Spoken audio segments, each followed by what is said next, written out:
Bonjour à tous. Aujourd'hui, nous allons travailler sur la caméra SEN 0305 et la SEN 0336. Alors, vous avez une version pro et une version grand public. Il n'y a pas grand-chose comme différence de prix.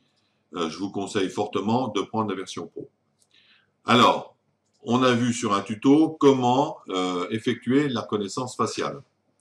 Maintenant, on va rajouter à notre système de détection comment détecter des objets. Et entre autres, nous, ce qui nous intéresse dans notre système pour nos robots, bah, c'est de détecter des formes organiques, entre guillemets, donc un chat, un chien, un être humain. Et si c'est un être humain, savoir si cet être humain est connu et pas connu. Donc, voyons comment ça fonctionne. Alors, on va regarder sur le côté, je vous ai mis donc le moniteur IDE Arduino. Là, en ce moment, on est sur la reconnaissance faciale. Comme il boucle, il va passer bientôt sur la reconnaissance d'objet. Voilà, reconnaissance d'objet. Là, il vient de détecter un humain. Donc, quand le système sera programmé, quand il va détecter un humain, il va aller automatiquement dans la reconnaissance faciale pour déterminer si cet être humain est connu ou inconnu. Donc là, en l'occurrence, il est connu. On va en mettre un autre. Alors là, j'en ai remis un autre. Là, il est passé en détection d'objet. Il a bien détecté un être humain. Vous voyez que... Et là, il sait qui c'est. Alors maintenant, on va en remettre à nouveau un autre. Alors là, ça m'étonnerait que le système le connaisse. Humain détecté, non connu. Bah, oui. Et regardez, dans la reconnaissance des objets qui est activée, c'est bien un humain qui est détecté. Donc, vous voyez bien qu'il arrive bien à faire la différence entre un humain et autre chose. Donc là, en l'occurrence, cet homme préhistorique, c'est bien un être humain, mais c'est pas un humain connu dans son répertoire de détection faciale. D'ailleurs, il vous le dit après. Quand il passe en détection faciale, il reconnaît que c'est quelqu'un qu'il ne connaît pas. Alors nous, on n'a pas fait un algorithme qui fait, j'ai détecté un humain, je vais tout de suite détecter si c'est un visage connu ou pas connu. Là, pour le moment, c'est des boucles qui tournent pour traiter à chaque fois les sujets. Mais ça, c'est pour les besoins du tuto. On verra après pour rassembler toutes les bases des différents algorithmes dans le même programme. Alors maintenant, on va pousser un peu plus loin. On va aller regarder pour les animaux. Alors, on va aller chercher une photo d'un chat.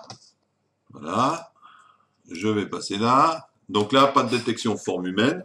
Bon, c'est logique. Et là, il vous dit que c'est un chat. Comme il est sur fond blanc, il a du mal. C'est pour ça qu'après, il faut faire un système de tracking pour qu'il puisse le reconnaître. Alors, vous avez peut-être remarqué, mais à chaque fois qu'on change de mode, on le voit, là, je vous le ferai passer avec la caméra, on voit qu'il y a un petit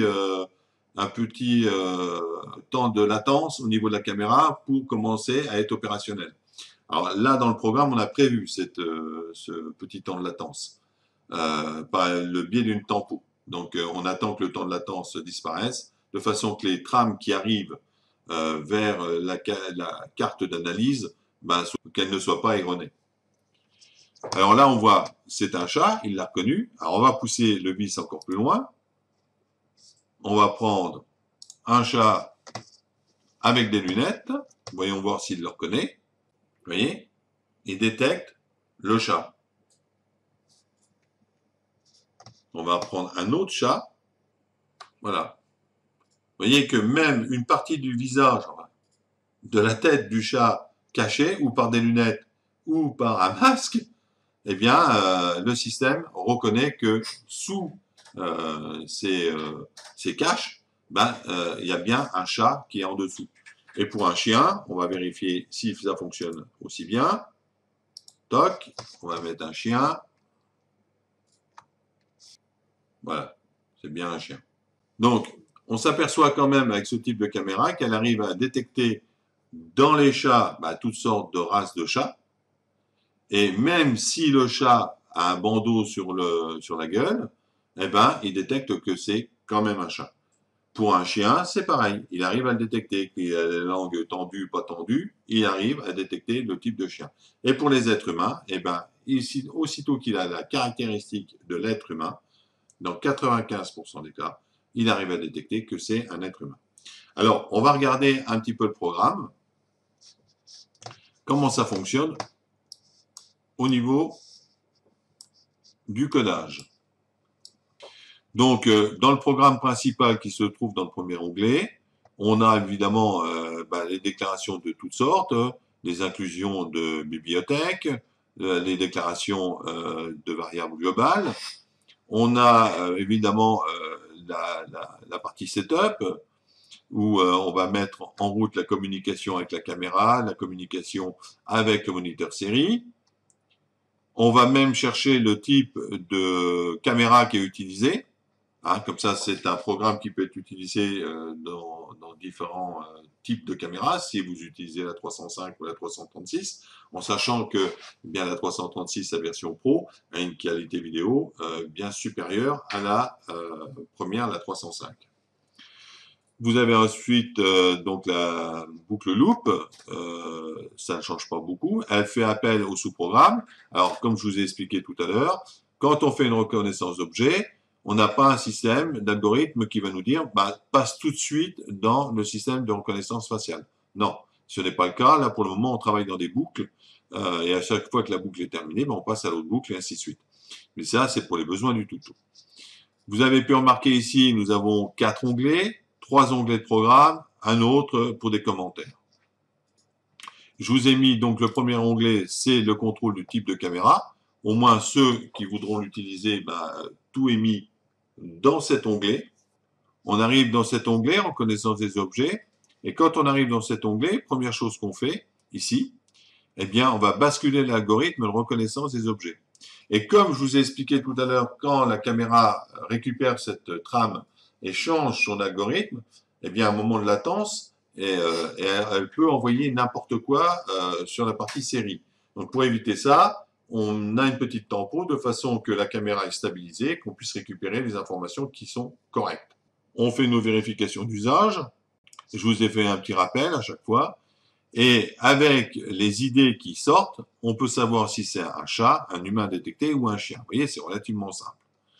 Si je vais dans les visages, c'est-à-dire dans l'autre partie de la boucle, eh bien, on a pareil, on va changer donc l'algorithme au niveau de la caméra. On a toujours ce problème de latence, donc on met toujours l'attente de la réponse de la caméra. Ensuite, eh bien, chaque idée correspond à un visage connu, et tout ce qui ne correspond pas au visage connu, eh bien, je vous ai sorti un message du style humain détecté non connu. Voilà, simplement. Donc, vous voyez que le programme est relativement simple, là, pour ce tuto. Mais si vous devez après utiliser ce bout de programme, au lieu de marquer humain détecté non connu, eh bien, il faudra aller envoyer une information sur la partie Wi-Fi de votre Arduino qui va transmettre à votre box et qui, par le biais de ce que vous voudrez, aille prévenir les propriétaires qu'il y a une personne inconnue qui est entrée dans le périmètre de votre maison. Et là, je vous ai rajouté, parce que c'est quand même relativement pénible d'aller chercher toujours les docs, je vous ai sorti un maximum d'informations, enfin, un maximum d'informations, moi j'appellerais ça presque un minimum d'informations, pour pouvoir avoir des notions sur les blocs à envoyer ou sur des caractéristiques que vous auriez besoin de savoir. Voilà. Donc, j'espère que ce tuto vous sera bénéfique. Et c'est surtout dans le cadre de la vision de l'ensemble des robots de Redome que nous travaillons sur ce type de caméra. Donc je vous dis à la prochaine fois pour continuer sur ce type de caméra. Au revoir.